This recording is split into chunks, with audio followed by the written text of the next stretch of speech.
You have to be willing to be vulnerable as you drop into fear.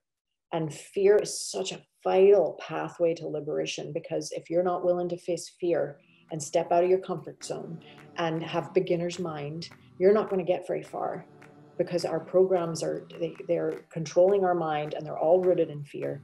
And if you want to, right below the fear then is, or through the fear is another layer of vulnerability, and below that is love.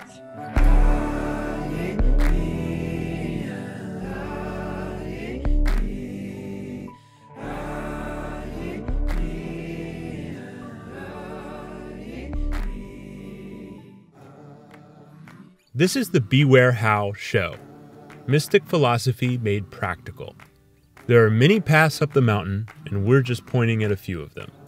I'm Bob Peck, speaking with Scott Stanley, Ryan Padgett, and Melina Kyriaki. We are conscious creatives and formerly closeted mystics trying to unpack the inaccessible. According to the mystics, the truth cannot be spoken, but we'll try to talk about it anyway. Hello, this is the Beware How show. Today is Sunday, September 20th, and our guest is Jennifer Millar. Jennifer is a spiritual teacher, healer, and interfaith minister who travels the globe facilitating a healing method called Cellular Transformation. Her gift of bringing through transformational healing energies works to transform the epigenetic blueprints that cause pain and limitation in our body, mind, and life. A native of Northern Ireland, living south of Austin, Texas, Jennifer has been immersed in the field of trauma healing for over 2 decades, working with thousands of people from diverse cultural backgrounds. Her work is a blend of psychological and emotional inquiry combined with spiritual transformation that results in fundamental life shifts. Approached through the lens of epigenetics, cellular memory, and the healing power of vulnerability and love, Jennifer models how an intimate relationship with the universal language of energy, the Tao, how to read it, trust it, and follow it in each moment of life is the key to deep healing and self-realization.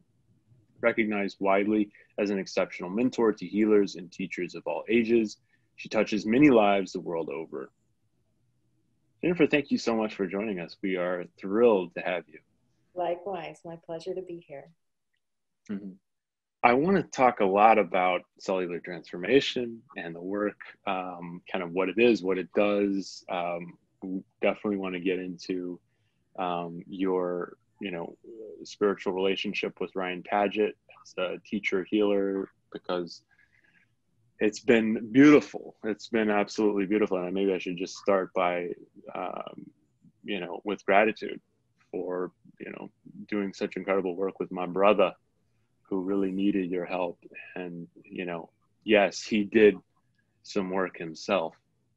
That's a big part of it. But thank you so much for introducing this capacity to him and this modality to him. Before we jump into all that, tell us a little, Northern Ireland, tell us a little bit about your background. Yes, it's cold and wet and rainy. And different than Texas. So I grew up in Northern Ireland, spent my first 21 years there, and love the people, love the country. But I had personally a hard time there, struggled. It was during the Troubles, so there was a war going on, and personally unaffected directly by that, but everybody's affected indirectly in one way or another. So I had a tough time. I was bullied heavily through school for weight issues, and then I ended up experiencing a gang rape and attempting suicide. And it was, by the time I hit 20, it was like I was kind of skidding out of life, like, get me out of here. And interestingly, my mom and dad, one came from a Catholic background, the other from a Protestant background, and obviously that was part of the nature of the war. So when they chose to have my sister and I, they raised us atheists, like they denounced their religious affiliation, which was such a gift, actually. And I still feel like I have a very strong inner atheist still working in me. It keeps me level-headed. It keeps the kind of no bullshit meter nice Critical and strong. thought. Yeah. But it wasn't enough. Like, there was something always missing. There was a void there. And I had no idea what it was until shortly after I thankfully did not succeed at taking my life. And I ended up, I guess that I was ready. So the teacher came, and this American man came over, and I heard about his work, working with cellular memory. And the person who was telling me about it, I just got a gigantic yes. And before he even told me what it was, I said, I'm coming. I felt something light up in my body. And I went along to that workshop, and within 30 to 45 minutes, I was experiencing a full-on cathartic release. The only thing I could compare it to at that time was doing ecstasy or any of the drugs I'd been taking. It was profound. And he was just sitting, 8 feet away on his little chair, not doing anything. We were in introductions. And I remember thinking, okay, I was accepted to many universities. I was on a year out.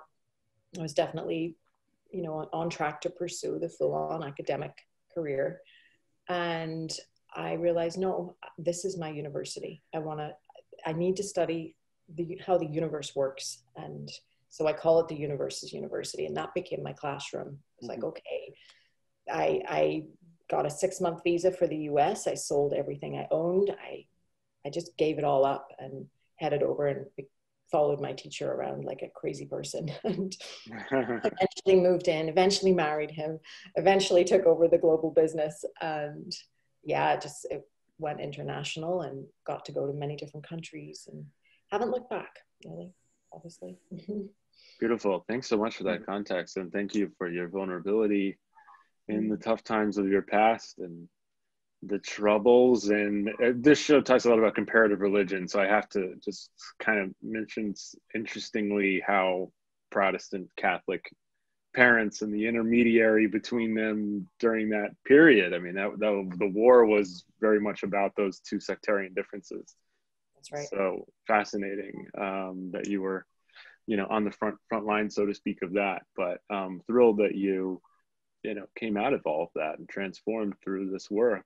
Tell us a little bit about, I guess that realization for you, or that cathartic release of 30 minutes, you said 30 to 45 minutes.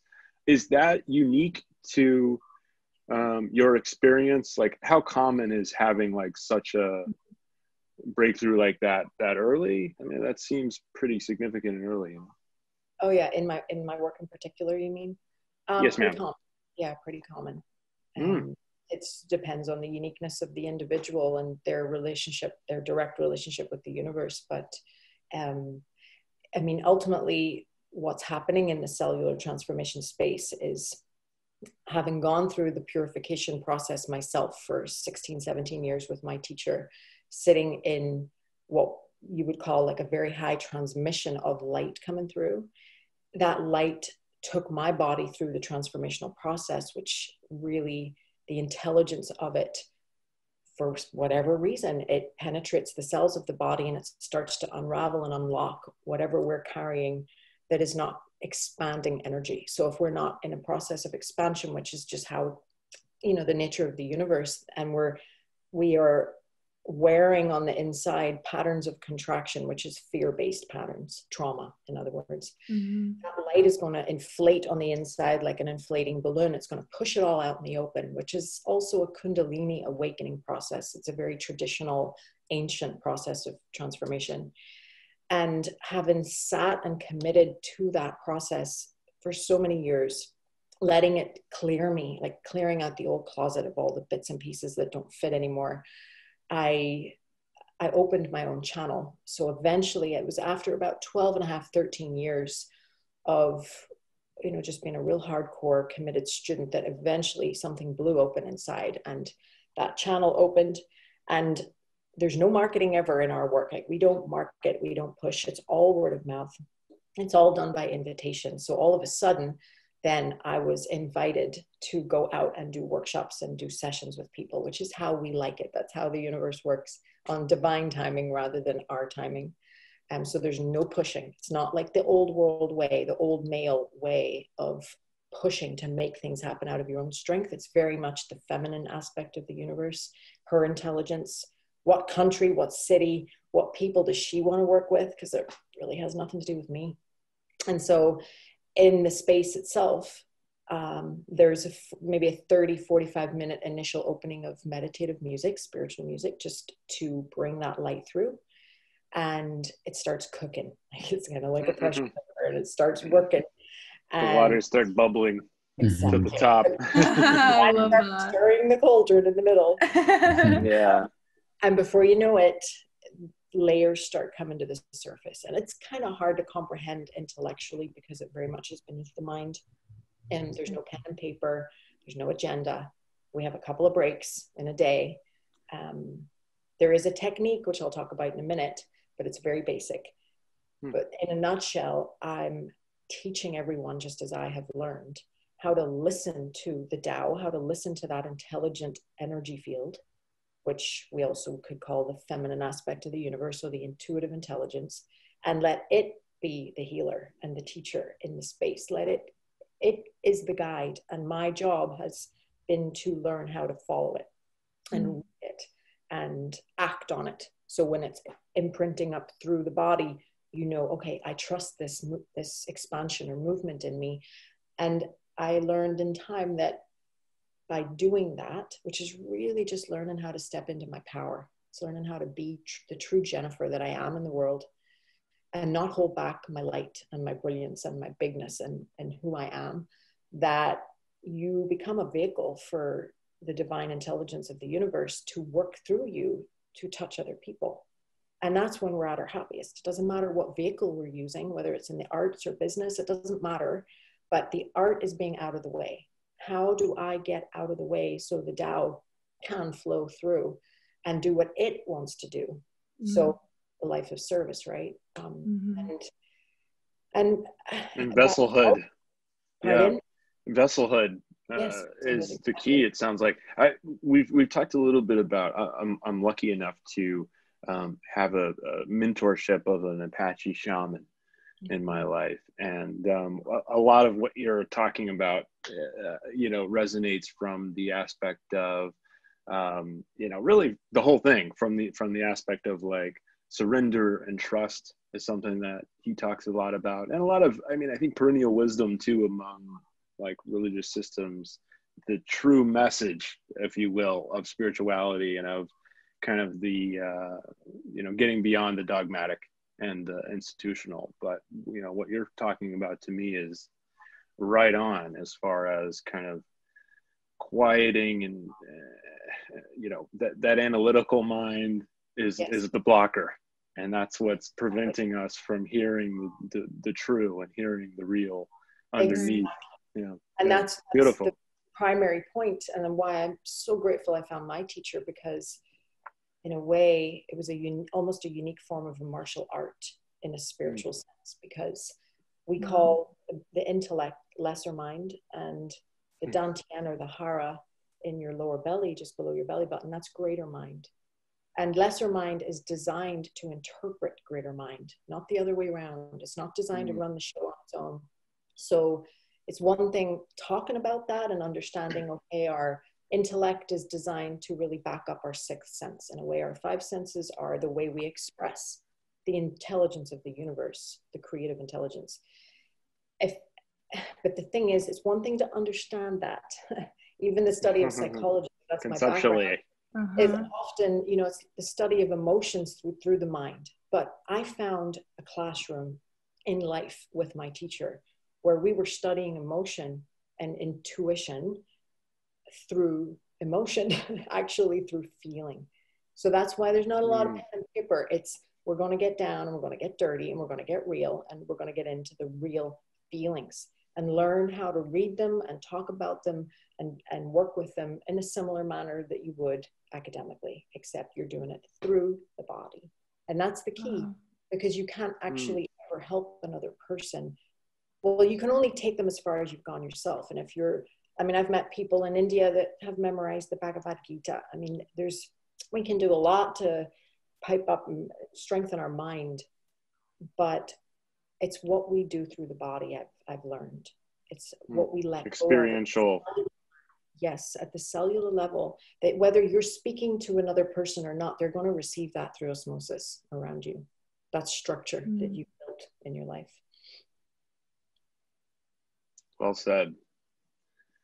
Yeah, no, I'm enjoying everything you're getting into already. I'm not surprised. Ryan, do you want to add to Jen's talk? I want to get into more about the mechanics of, and like even maybe towards the end, like practical usage of possibly. But in the meantime, I'm happy. I like to go through the mechanics. We did a metaphysical episode, Jen, where we talked about kind of chakric and astral and all those things. And I think what we try to do on this show, before I pass the baton to Ryan, what we try to do on this show is kind of look at a variety of paths and see what their characteristics are, and kind of sign pointers, I guess, is kind of a role I like to play, where it's like, oh, you're into like mindful secular work and like mind training. Okay, well, that might be the modern mindfulness movement, or stoicism, or something like, check that out. Or, okay, you're into the astral and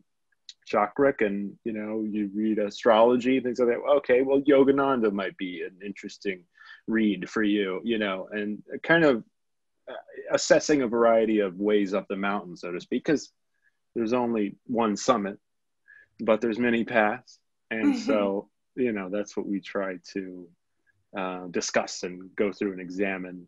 What is the intro says, something like the mystics, it's unspeakable, but we'll talk about it anyway, kind of thing. So anyway, that's kind of more on like what the show is specifically, but this is all like very much in line with what we talk about, and vesselhood, and allowing that kind of cosmic creator quality when inherent in all beings to come through. So we're right there with you. Well said. The art of getting out of the way. Yeah. Thanks, Jen, for explaining your work again. I mean, every time you talk about it, I'm just intently listening and just receiving. And I was looking at the rest of our team, and I think all of them were feeling the same. Right. I appreciate that. I mean, this work obviously has been incredibly powerful for me. I met Jen in the spring of last year, 2019, and started coming to the group sessions. I met Jen through her stepdaughter Kaylee, who was my partner, and started coming to the group sessions, and was unlike anything I had ever experienced. My entire spiritual practice up to that point was a lot of studying Buddhism and Hinduism, a lot of mindfulness, and I was generally a pretty reserved and peaceful guy. That's kind of the way I've always been, and this work really kind of got me out of my shell. I think that would be the best way to describe it. It really started to shift things. I mean, the biggest shift happened when I went to a 3-day workshop. No, actually a 6-day workshop in BC. And that was that summer, just a few months after. But just the vulnerability of sitting in a circle and expressing yourself to a group of people. And when I started, it was a group of strangers, and that's how it is for a lot of people coming into it. And it's really scary. But the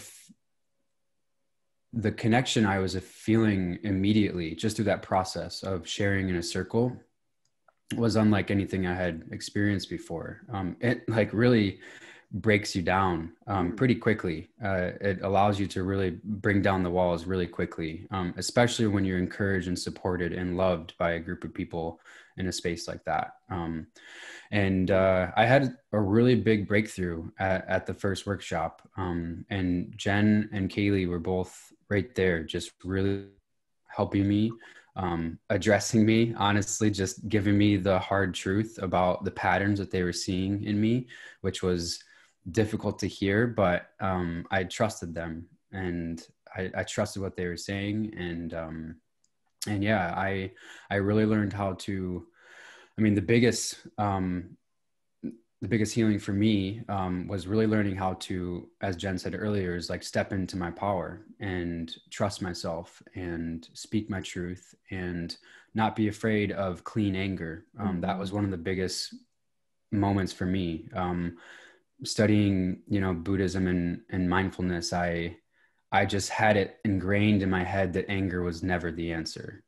And what I was doing oftentimes when I had a right to be angry about things, I was just stuffing those feelings, and those feelings were just being stuffed into my gut. For context, I was diagnosed with ulcerative colitis in 2016. Really, really struggled with it for a few years. Spent some time in the hospital. I lost a lot of weight. It completely took over my life. And that's when I met Kaylee and Jennifer. And and it's in the midst of one of your, you kind of had peaks and valleys, but you couldn't quite overcome it until you met these women. Yeah. I felt like I did a lot of stuff. I did a lot of fasting and all the supplements and all the diets, and I did everything, and I made a lot of progress, and I learned so much about food and how the body works. And when it came to the physical body, I felt like I had really explored a lot. I had learned a lot, but there was something missing. And I actually had this is actually kind of a crazy story. I had an epiphany on Christmas Eve, 2018. I was at my parents' house in Michigan, and just kind of it's a moment when I go home for Christmas every year and spend time with my family. It's a time of reflection for me. I'm away from my Austin friends. I'm with my family. I get time just to kind of hang out, and I get alone time too. And it naturally brings up a lot of reflection for me because I'm in my childhood home. And I realized, I remember this moment, that I had done everything I could do in a physical sense. And the last remaining bit of healing my disease was a spiritual problem. And I kind of knew that all along, but I wasn't really putting my energy there. And I made a decision that night that I was going to shift course, and that this is a spiritual problem that I needed to address and fix. And got back to Austin, I dedicated myself. I started meditating every day. That was the first step. I was like, I'm going to meditate every single day, just as a first step into really shifting my focus back into my spiritual practice and opening myself up. And less than a month later, the end of January, I met Kaylee. Just in divine timing, so just really, really incredible. And then, a month later after that, I met Jennifer, and the rest is history. So your shift into willingness, your conscious effort to notice that you had kind of really nothing else. You tried everything from the physical. And I think for me, and I have to caution, or I'm aware of my angle about this, but cause I'm very see, it's mental and spiritual. That's the wrong energy a little bit. Cause it's come on, everybody. You were always the one. You were always the one that trying to just gently remind me that that to kind of focus my energy back on that. This is a spiritual thing, and this is a mental thing. And thank you. What I am trying to avoid in playing that role is the dismissive quality of pain, and it's just in your head and love.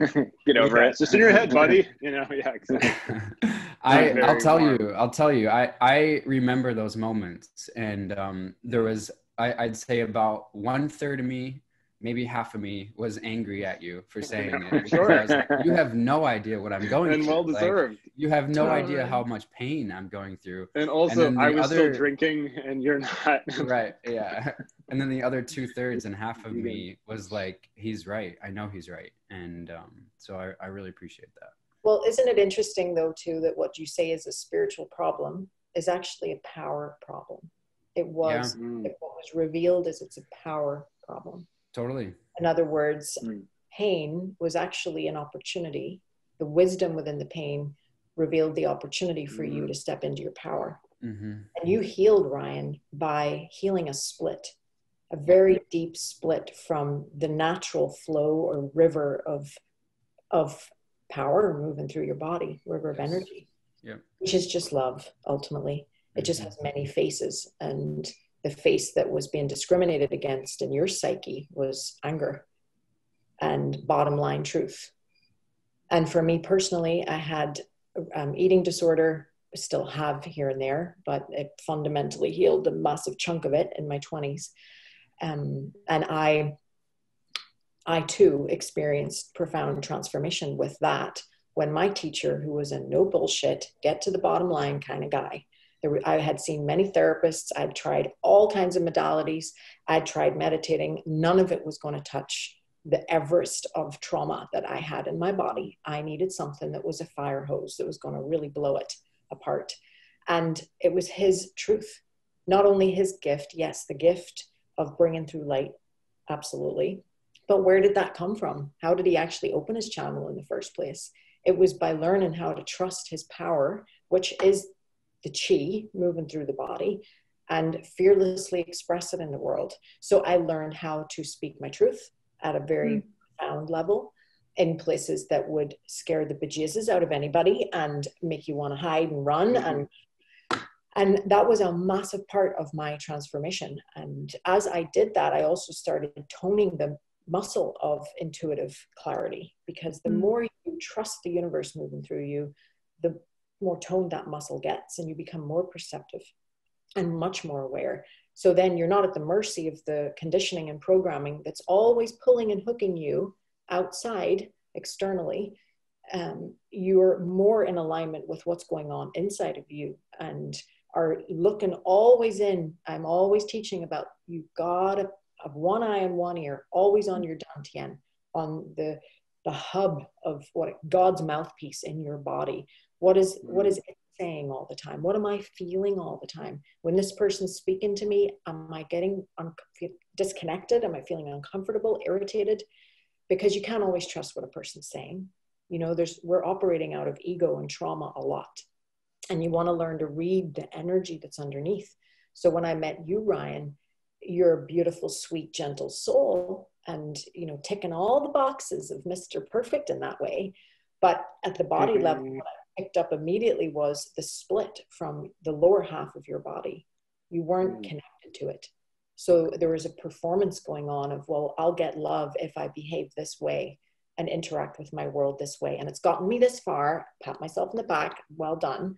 But in the process, I've created Crohn's disease. I've created an issue with my gut. So getting energy back down into which is really your hara. I mean, that's the intestinal area. Right. And you had to learn to back up the chi that's moving through that part of your body, which is the intuition. Most people assume the intuition's the heart. But if you look at the dantians and the way the chakra system works, and my personal experience, nobody will tell me otherwise, the intuitive hub and muscle is down in the lower gut area. My gut instinct, right? Yes, that's what it's called, actually. Yeah, exactly. I feel it in my gut. Yeah. You feel it in the gut. And guts, I heard on a podcast recently, getting under the surface. So you're getting down. I love that. That's great. Yeah. And once you have, as I always show people too, once the dantian and the power center, that's the best name for it, the power center is awake and open and listening and alive and fully backed up, the heart, the middle dantian, explodes open, and so does the upper dantian and everything in between. But if our lower chakras, our sexuality, if that's all shut down, then in a sense, our heart is at half par. and our intuitive or our awareness and connection to the universe is at half par. So Ryan, your healing came from learning how to face the fear of, this is how I'm really feeling right now. This is what I really feel I need to say to my roommates or my buddies or my friends or my girlfriends or whatever it happens to be, my family. And I've been terrified to do so because I'll hurt their feelings or I'll this or that. So that's really... And that disconnect was causing him that dissonance. Because where does the energy go? You know, if right. energy, you can control it and put a lid on it and shove it down and suppress it, but it will show up in our body somewhere. It has to, or in our body of affairs, our external relationships with the world. So all of it is written in the energy. Like, the energy never lies. And when our body is an instrument designed to read energy. That's what this incredible thing is. Tuning fork. It's a tuning fork, exactly. And we're raised in conditioned realities that sever us from that capacity to hear. And we need to numb and we need to protect because there's a lot of trauma and violence in the world. Yes. But if we can learn how to refeel again, and the only way you're going to refeel again is if you own your outer adult in the world, so that inner child that's very vulnerable and very sensitive can feel safe to come out. It's not that vulnerability and awareness and tuned in aspect is not going to come out if we are weak and not backing ourselves up. So it's one thing, the cellular transformation process, this is a good example of showing the two components to it, where it's very much the kind of acute, get right in, work directly with this powerful, potent spiritual energy to let it do the healing at the cellular level and working directly in the body with that. But it doesn't just leave it there like some modalities do, where you just go in, have a powerful experience, boom, you feel the Holy Spirit, it's amazing, it's mind-blowing, and wow. But it also gives you structure, empowerment structure on how to actually live that way and maintain that expansion in your life thereafter, which is, for you, Ryan, it was learning to back up your truth. That's spot practical on. Application.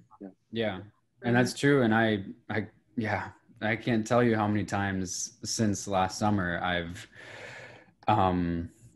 I've chosen to speak my truth in situations where it sounded totally terrifying to try and say how I really feel about this situation. But knowing that that's what I'm feeling in my gut, and I have to, once I realized how much damage that was doing to my body by not speaking my truth, at that point, I don't have a choice. Like I will gladly be doing that than go through what I went through. Like that's a no-brainer for me. And even though it's totally terrifying, and I never, it's scary to, especially when you're in conflict with someone, to like really express how you really feel, especially someone maybe that you really love and someone that's really close to you, because you don't want to cause separation, you don't want to cause conflict. It's really hard. But I'll given me some more critical things lately. Thanks, Jen. Yeah. It's true. That's actually very true, Bob. My relationship with you has shifted too. I mean, there's been moments where I have been just way more straightforward about how I feel about something, rather than kind of dancing around it or. No, extremely useful.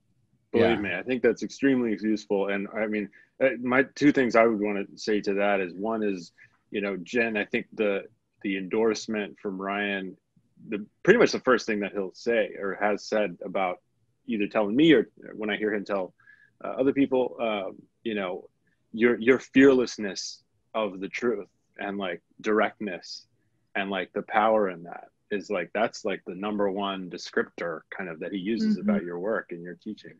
And that is extremely alluring to me. But in a world of people dancing around, I mean, I think it's such a unique space because we're all just kind of mask wearers, in a sense. So many people are, and the vulnerability and that firm commitment to vulnerability and truth is extremely useful and extremely powerful. And two, I think what I would like to hear more about, and we could talk more about that, but what I would like to hear about is there's such an interesting symbolic connection between like in Ryan's story, the gut and kind of his hesitation and speaking that and how it related like somatically, is that the right word, to the body's function. What are some other examples of that, just from like some, you know, being new to this work, like what are some other like symbolic connections to a trait or a spiritual kind of? Well, first thing that comes to mind, I did a Yeah. session with a beautiful woman in, I forget which country, and it was a fascinating story. And this happens a lot, but this one comes to mind. She, let's say, is mid-40s, has a son who was really struggling. He's about 7, 8 years old, and had a phobia around being touched around his kind of pelvis and upper legs area. It was such a phobia that he would only allow his mom and dad to put on one pair of shorts ever. So they were working with him. They'd been working with all kinds of therapists for a long time.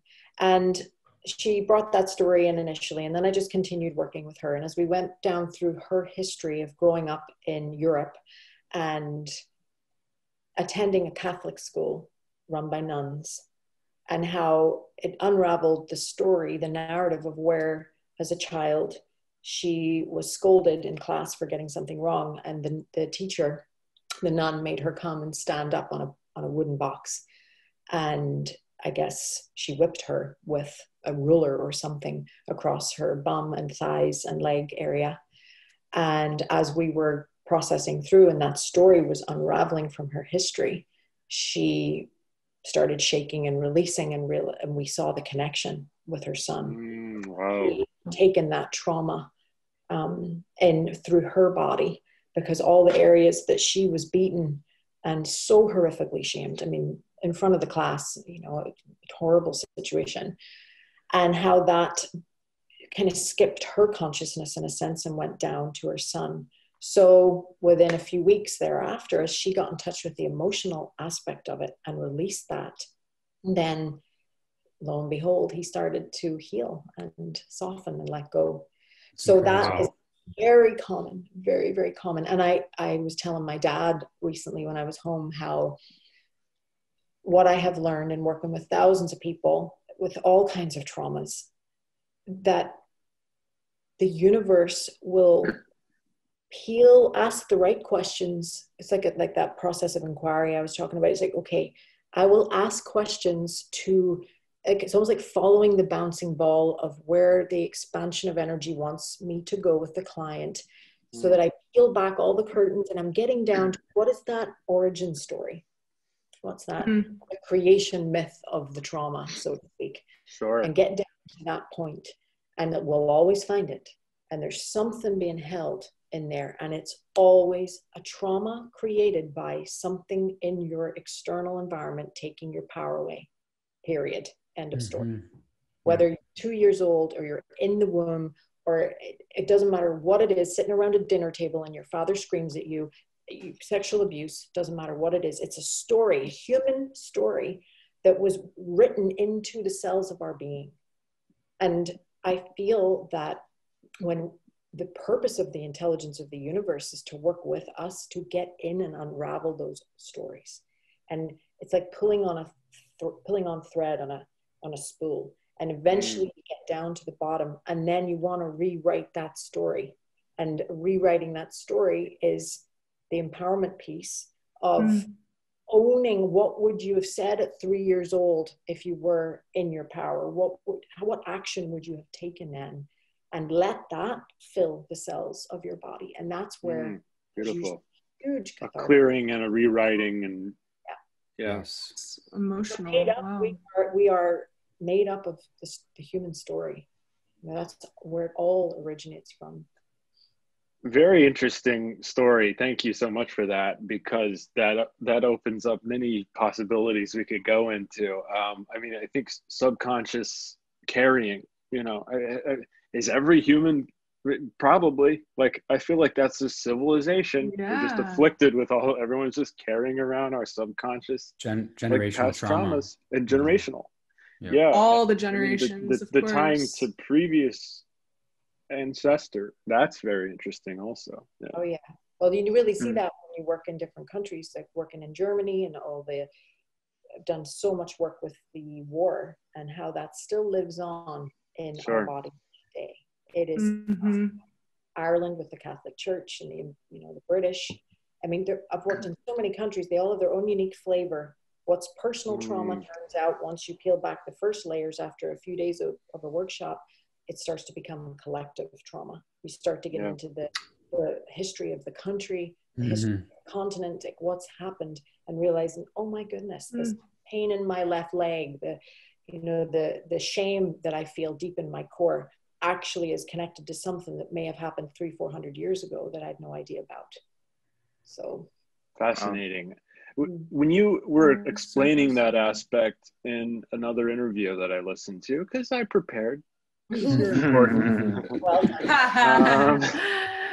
I did some research. I'm really interested in this biologist. Do you know Dr. Rupert Sheldrake at all? Have you heard of him? Because he has a theory called morphic resonance. And I'm not a biologist, but I thought I would mention it, particularly around the ancestral carrying. Basically, his theory was that the cells that create life they don't hold enough information, essentially. Self-organizing systems, what he suggests is there's actually a memory in nature that is habitual. Let's see, the hypothesis of morphic resonance leads to a radically new interpretation of memory storage in the brain and biological inheritance. Memory need not be stored in material traces inside brains, which are more like TV receivers than video recorders. Biological inheritance need not all be coded in the genes or in an epigenetic modification of the genes. Much of it depends on morphic resonance from previous members of the species. Sounds similar. So thus, what it says, thus each individual inherits a collective memory from past members of the species and also contributes to the collective memory.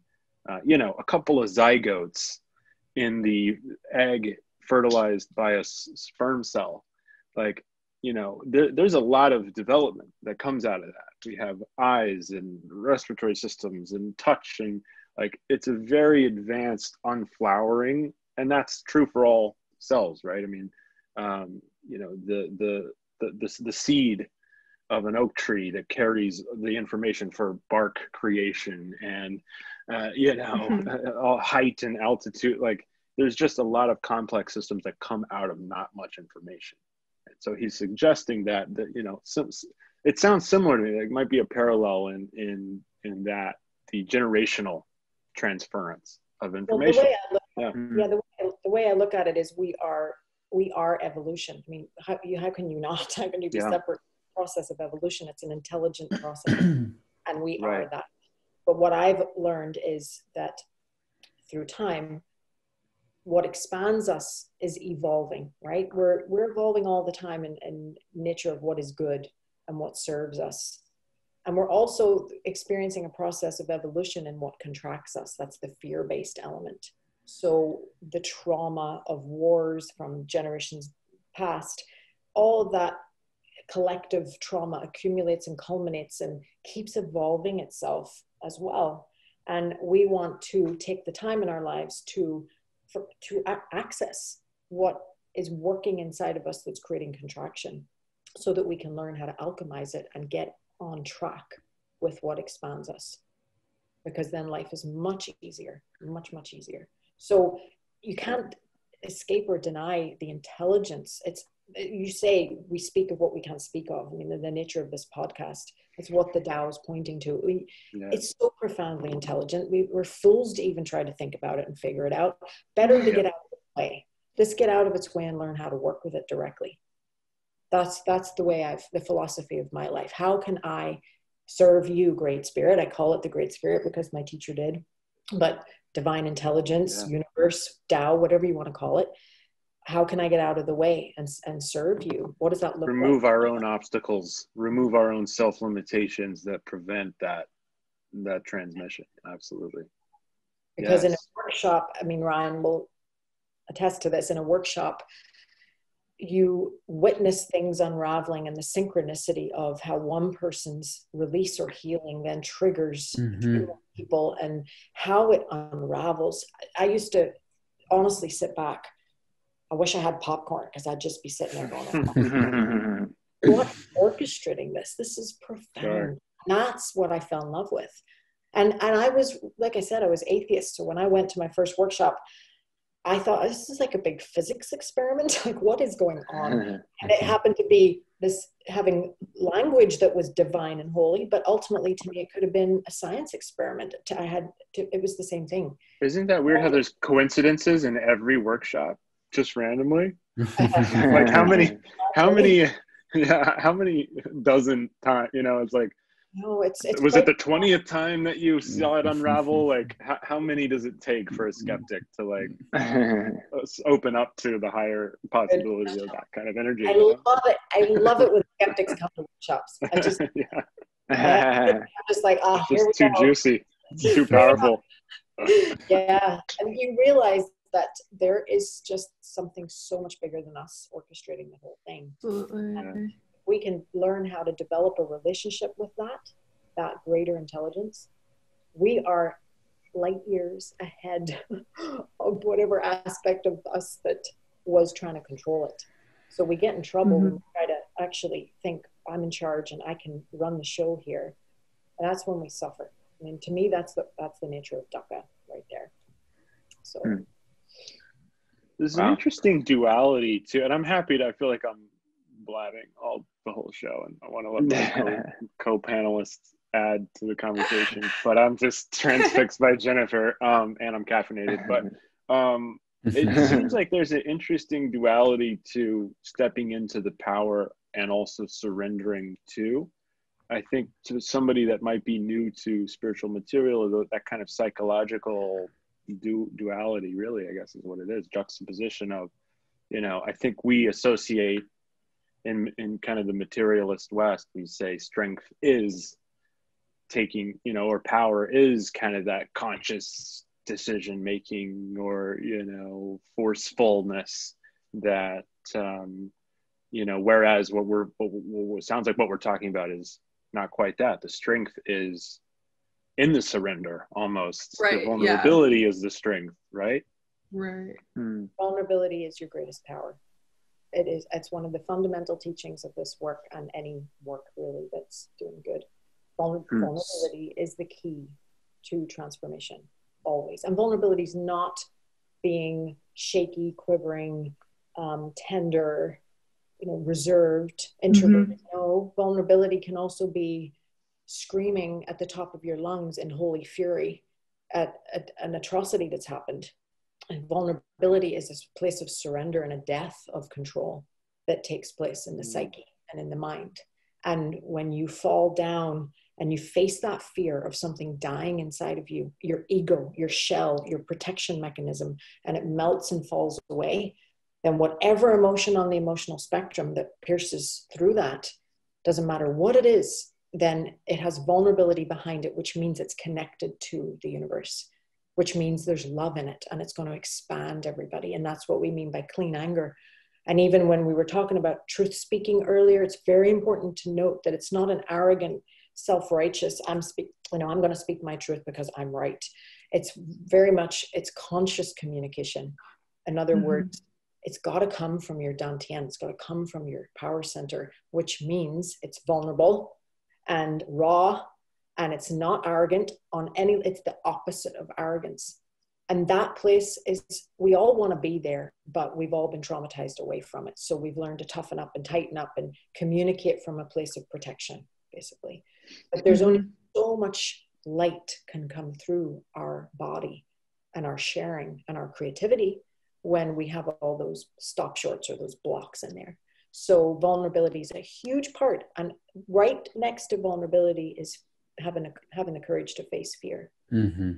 So it's almost like I'm just writing about all this in my book at the moment. There's like a sandwich effect where you have vulnerability. You have to be willing to be vulnerable as you drop into fear. And fear is such a vital pathway to liberation, because if you're not willing to face fear and step out of your comfort zone and have beginner's mind, you're not going to get very far, because our programs they're controlling our mind, and they're all rooted in fear. And if you want to, right below the fear then or through the fear is another layer of vulnerability, and below that is love. So it's a pattern of learning how to get off the crust, the surface self, which is all controlled and tight and has it held together and thinks it's perfect in the world in some regard, or the opposite, and then learning to fall all the way down through the fear to get back to the love underneath. Yeah, I would second that too. I mean, I'd say one of the biggest teachings that I've learned from you, Jen, and your work is taking every opportunity I can to step into fear. And the thing that you've always said is like, what sounds more scary when I'm thinking about something? And I'm like, well, this sounds more scary. And okay, that's the way that you go. And, and I've followed that. I have followed that so intently. And it has changed my life. I mean, it expands me in ways that is inexplainable. That process of always stepping into fear, it's like a sharpening of becoming fearless, you know? And every time I do it, I get a little bit sharper, and just willingness to just step into fear however it comes at me. And so, yeah, that's been a huge teaching for me, is just stepping into fear as much as possible. Whatever sounds most scary, that's the way I'm going to go. Wow. I love that. And I'm sure kind of at the beginning, so it's really great hearing your whole experience, Ryan, because we're also hearing about your teacher all in the same podcast. So it's great that we can ask questions of, your experience going through this. And I just love to hear a little bit more, especially as a listener, listening to this. To Jen's point, we all want to be in that vulnerable space. And then there's that fear of getting there, right? And so getting out of our own way, I would just love to hear a little bit more, Ryan. I'm sure it was a little bit harder at the beginning, or that fear that you felt. So I'd love to hear you almost like train that muscle of the more you're stepping into fear, the more it's almost empowering. Am I hearing that correctly? Yeah, absolutely. And I think what came with that was a shift in perspective too. One of the things that Jen really pushed for me in the beginning, and all this really, I'm thinking of the BC workshop. That's where a lot of this it was a big push for me. But a huge component to stepping into fear is not playing victim and not victimizing myself. Oftentimes with my disease, I was victimizing myself. I was just, I can't, that sounds scary. And I don't know if I can do that because of, I have this thing. I have this thing and it might hurt me in this way. I was often related to food or pushing my body physically, going on a difficult hike, something like that. Before I even, if it would come in, coming into my consciousness, I'd be like, I'm already anticipating pain afterwards. You know what I mean? And so I'm victimizing myself. Preventative resistance. Yeah. Yeah. And Jen really helped me just cut that out. Like, stop that. That is not helping you at all. Flip that, when something comes at you that sounds challenging, empower yourself. Like you are going to be a stronger, better person on the other side of it. Thank you, universe, for bringing me this challenge and allowing me to become a stronger person, stepping into that. So that was a big shift. Just like flipping my perspective on difficult things that were coming my way. Not being like, why is the universe throwing all this stuff at me? But thank you, universe, for throwing all this hard stuff at me. These are the tools that I'm using to step into fear, And I want to just add, it's important for listeners too, that's because you were ready for that. I do not prescribe that to everyone who has physical issues. Totally. You have to into the deeper Tao, I call it, because certain people, it's like, you need to be very careful with what you're dealing with. But for you personally, Ryan, you were ready, and the energy was revealing that you were ready based on the fact that those behaviors of self-victimization were creating a lot of irritation and a lot of anger in those around you. And you could feel the control energetically. And that's always a telltale sign when people around you are getting irritated by the victim process and feeling guilty that if they say something, they're being mean, because how can you say this to someone who has a gut disease? those are telltale signs. And I really listened very deeply, and as did Kaylee too, and others, and realized, no, the universe is, Ryan's ready. You're right. You're ready to make a leap. Yeah. So I just wanted to make sure and emphasize Totally. that. It's a very useful disclaimer, I think, on the subtleties psychologically and energetically of that process. And Jen, I mean, I think too, like, Melina, I'm glad you're bringing up the listener, because I've been transfixed just for my own self, but maybe it might be useful to talk about who is this work for, you know, who's the ideal candidate? I mean, I think willingness sounds like a key component, but. Well, starting with someone who is ready to really deepen their relationship with the intelligence of the universe is my number one point. Hungry for growth and transformation and expansion. Something's maybe missing in their lives. They've tried so many different modalities and things and meditating, and they're doing all that good stuff, and there's something still missing. Yes, people who are struggling with physical issues and mental, emotional issues, for sure.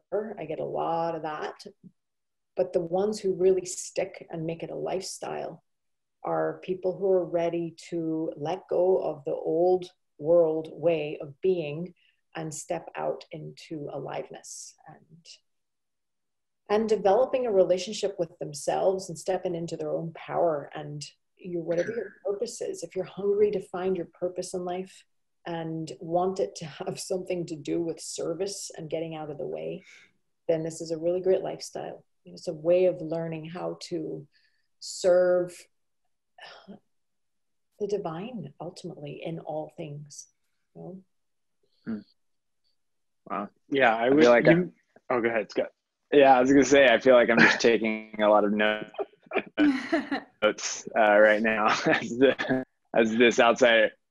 I mean, I sometimes I feel like I'm Ryan spiritually from like 5 to 10 years ago, just because we share a lot of similarities.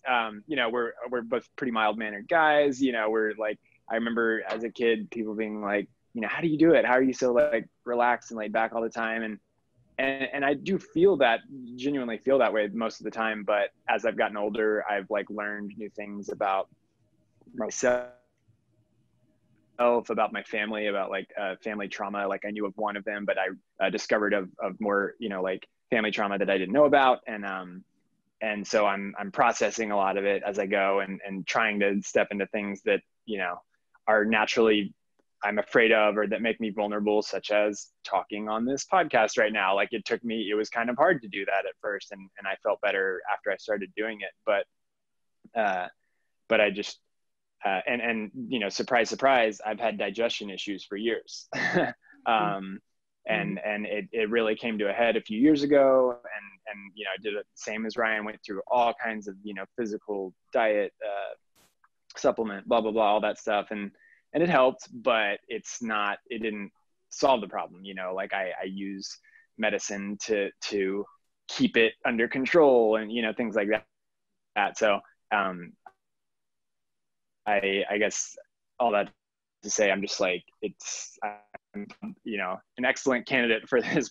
Yeah. And my voice often in this podcast is from the outsider. I don't have as strong a spiritual practice as y'all do. And so I'm trying to learn how to get there. So yeah, we actually just made this podcast for Scott. Yeah. Say we broadcast it, but it's mostly just so we can help him. And no, I appreciate your vulnerability. Thank you, Scott. Thank you, Scott. 100%. Yeah. I'm over here tearing up just hearing this whole conversation. So yeah. I mean, too. I too had really, my intestines were messed up.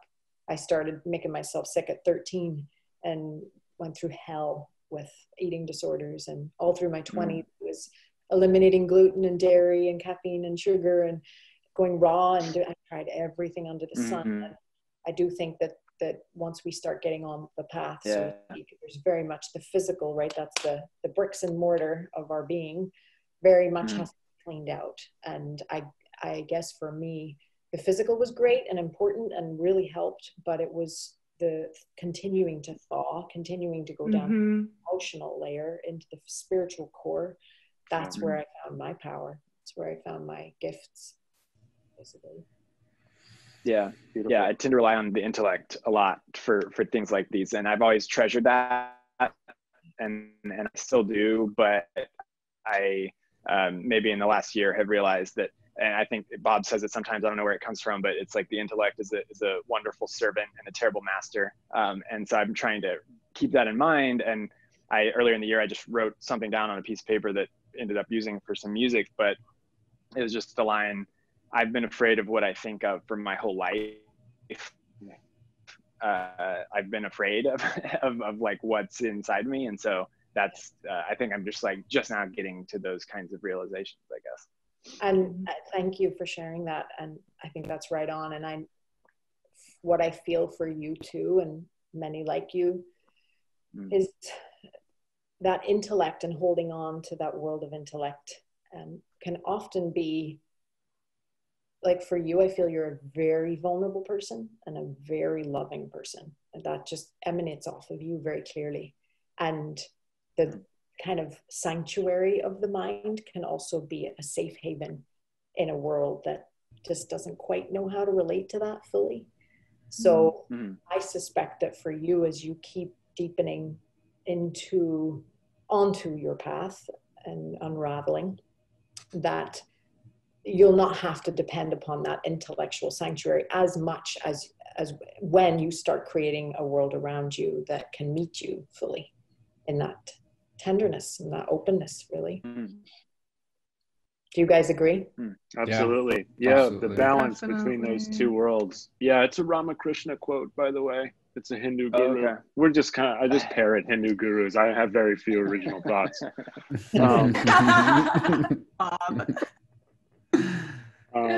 This is another one though, actually, too.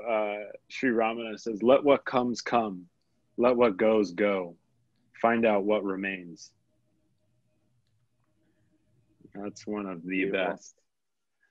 Yeah, this process, this practice, I mean, and to Jen's point, I mean, she has a unique practice and a unique application, and there's a unique quality to her work specifically, but also it does, I mean, a lot of what you're talking about, I think, does line up with that perennial wisdom. I love how, Jen, you pepper in kind of Eastern philosophy and the Tao and the Qi, and you know, I'm really into all of that kind of cross-pollination of systems because again, I think the intuitive sees the connection and the mystic sees the connection, and the you know, theologian or the intellect kind of draws the distinction. And so I'm all for your kind of perennial practice here. I think probably for the last stage, and Scott, thank you again for all of that. And I'm sure you might get a few emails from our team, me included, after this, Jen. But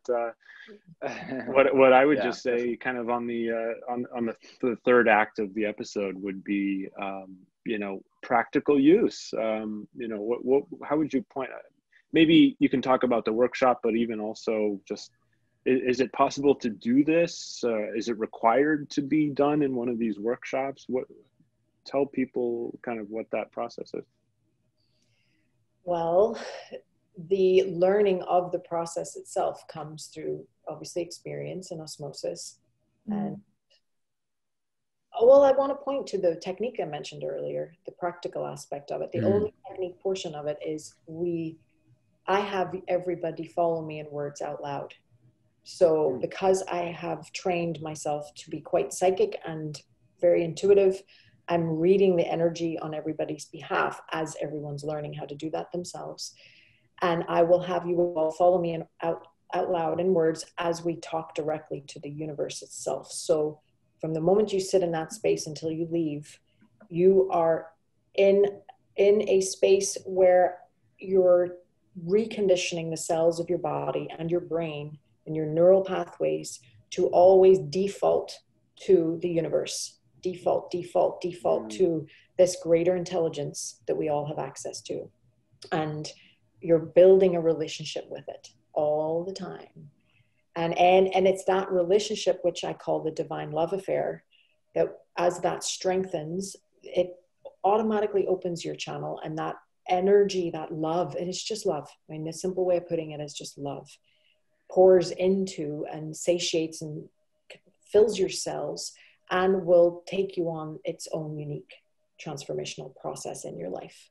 So coming to the workshops and sitting in the groups and doing private sessions is a phenomenal reminder and a tune up and like an injection of a big old injection of this is how it's done. And I mean, Ryan will say it frequently, you know, I'm just so glad to come to group because, you know, you get cleaned out. It's like flushing the toilet. I always tell my mom and dad, I'm like, it's like we get filled with shit and then you have to learn how to flush the toilet. Otherwise your toilet's overflowing. Absolutely. And we are sponges. Yeah, every cell of our body is a sponge, and we're always absorbing the energy in our environment all the time. That's biology, that's physics, chemistry, the whole works. So if we don't have a way to flush ourselves of what we're absorbing, we're going to start to get aches and pains. We're going to start to feel a bit depressed. We're going to need to reach for alcohol and weed and whatever the hell else to numb out. Personally, I reach for spirit. I reach for that chi. That's where I go, because the alcohol, being Irish, I had ruined my liver and it didn't work anymore. Plenty of that already. Yeah. I had tried that avenue. So you come along and you're in a training process. Yes. First of all, you take your own body through the transformation. You know, you got to work with the teacher. It's true. I could not do it on my own the first years at all. I needed my teacher's guidance and structure. It was just so potent and powerful. I didn't know what I was doing, but I went through that training process, and then eventually you start doing it yourself. And then eventually you can start doing it with other people if you want. And it, practically speaking in your life, I think the number one takeaway, aside from what we talked about already with learning how to speak your truth and back yourself up, follow the language of energy, learn how to read it, put it first before what people are saying to you, what the ego's saying. But other than that, it's having a unique, personal, intimate relationship with the Tao. Like learning how to have it, not intellectually where you sit in front of your altar. That's great and important and amazing, but it's not limited to just that. It's something that you talk to when you're on the toilet and on the bus and in the grocery store, and it's always there working with you. It's your therapist, it's your bank teller, it's your accountant, it's your boss, it's all of those things. Yeah. And you've actually built that relationship in the cells of your body. Like that's a person that you can't mess with. You cannot mess with someone who has built their house on rock. You know, most of us, we built our house on sand and it crumbles at the slightest blow of wind. But when you take the time in your life to commit to spirit and put that first, nothing's going to knock you off that rock. You happen to just quote a parable from the New Testament where, when I was about to interject, there's a line that Christ says. He says, "He who hath ears to hear, let him hear." You know, there's all these mystical reads of his that I really appreciate. And it sounds like that's what you're saying to me is there's this, you know, are you listening? You know, there's this quality, there's this sending out, there's this transmission, let's hear it. And you happen to quote one of his famous parables about the rock right when I was going to bring that up. Anyway, beautiful. Thank you so much for that. And I think, you know, just from a, let's be really direct here, you do online sessions for people on, and all that information is on jennifermillar.org.com. Indeed. Okay. And the energy pours through. I often get people saying, but online, you know, like, yes, energy pours through. It used to be old school, just on the phone, and now it's online. And I do sessions with people literally all over the planet every day from all corners of the world. And now doing time and space is not affected. Doesn't matter. And then doing online workshops now. Like I just did my Munich workshop online last weekend because I can't get there. So they're transitioning online more. It's great. I'm learning how to do group hugs online. We're figuring it out. Like I can't have group hugs. So we're getting it. That's perfect. Zoom hugs. Yeah. Last question for you, which I kind of hate to wrap up already, but we've traversed quite a bit, and this has been beautiful. What we ask our guests is who are some favorite teachers, favorite books, you know, kind of popular to obscure, that have helped you and impacted you positively? Such an interesting question. I've had so many through the years. Yeah. I actually have a couple of books here that I picked out. I went to Cool. interfaith minister and studied in New York City at the New Seminary. And one of the books that we studied was The World's Religions. You might know it, Bob. Yeah, Houston Smith. Beautiful. Phenomenal book. Kind of a great all-round look at the mystical component of all the religions, the major religions in the world. I think it's just it should be on everybody's shelf and everyone should read it. It's really, really good. And one of my all-time favorite teachers is Pema Chodron. So I very much, have a Buddhist in me deeply. And she just touches the nerve. She goes right in and gets down to the deepest vulnerability. So of course, through the years, especially in my 20s and 30s, when my ego was having tantrums 15 times a day, the places that scare you and Taking the Leap and any of her books really just gets you in the zone.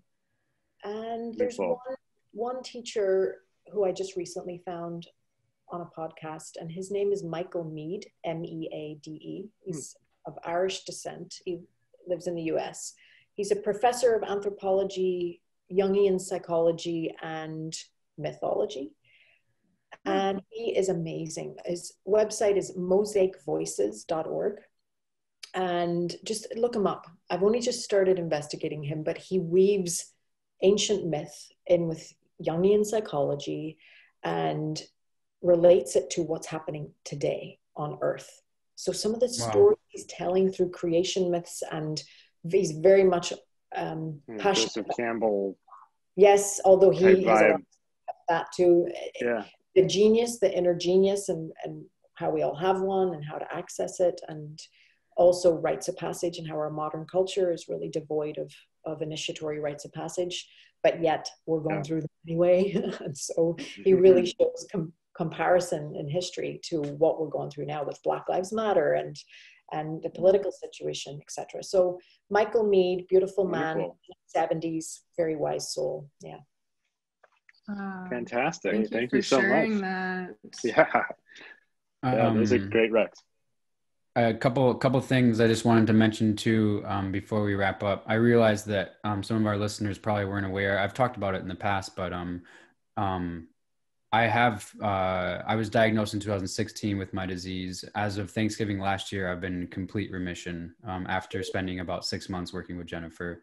As of June this year, I have completely weaned myself off my medication. So I am not on any medication, and I'm in complete remission. And that's how powerful this work was for me. Incredible. So just really, really incredible stuff. And that's extremely doesn't happen. I mean, it's very with rare. That disease, it's all very, of my very research online and forums and YouTube and hearing people's stories, people get into remission, but it's often on medication and they need to stay on medication, and it's not always completely gone. Literally I can count on one hand how many stories I've heard of getting to a place where I've been fortunate to be able to get to. So really, so really glad incredible. You included that fact. Yeah. Second, I wanted Jen just to quickly mention the book that she's working on, because I am so excited for this. I have it right here next to me in a pile of paper. Yeah. It doesn't have a title yet. It's 3 chapters away from being finished. And ultimately what it is a synopsis. I tried to keep it really short. It's a synopsis of what healed me, what transformed me, and ultimately you could say it's like a handbook for how to connect to the universe in your everyday life, and how to begin learning the process of alchemy, real transformation, and what the different steps are, the fundamental components of healing, some of which might surprise you. I don't think it's going to be stereotypical standard stuff that we're accustomed to. A lot of the work that I do, that my teacher did and offered, I haven't seen in any book. It's not written the same. I'm not saying it's different, because it's all coming from the same mystical core, but the way it's delivered is really unique. So everybody's like, do you have books after the workshop? I'm like, I wish I had the book. I need to write my own. So it's close to being finished. And thank you. That's so exciting. Congratulations. Yeah, I know this goes without Yeah. I know this goes without saying, and I'm sure you've heard this from countless people, but definitely just wanted to say how inspired we all are. I mean, definitely how inspired I am by you and how important your work is. This was such an impactful hour and a half with you. I mean, I will definitely be getting in contact with you. I'm just kind of speechless almost, to Scott's point, like was very just taking in everything. So I just wanted to just vocalize that before we disconnected from this episode. Just Thanks, amazing. Yeah. Oh, you're all very welcome to come to my house and hang out and sit in light. That would be wonderful. I am in Austin, so yeah. I'm gonna jump away. Yeah. Canyon Lake's gorgeous too. You're in a beautiful part of Texas. For non-Texas listeners, Texas has about 9 different topographies because we're the size of a European country, and Central Texas is very beautiful. Yeah, exactly. Yeah, I am wonderful. Because Europe has been canceled again. I had a few tours have been canceled, obviously. Planning on doing a workshop here at our home in Texas in early December. So it's all exciting. Wow. But we'll share word about it. Great. Wonderful. Jen, thank you so much. And we are in demand also, so we really do appreciate your carving out some time for us. Yes. Really I know I took a lot, we all took a lot, so thank you so much. Thank you so much, buddy.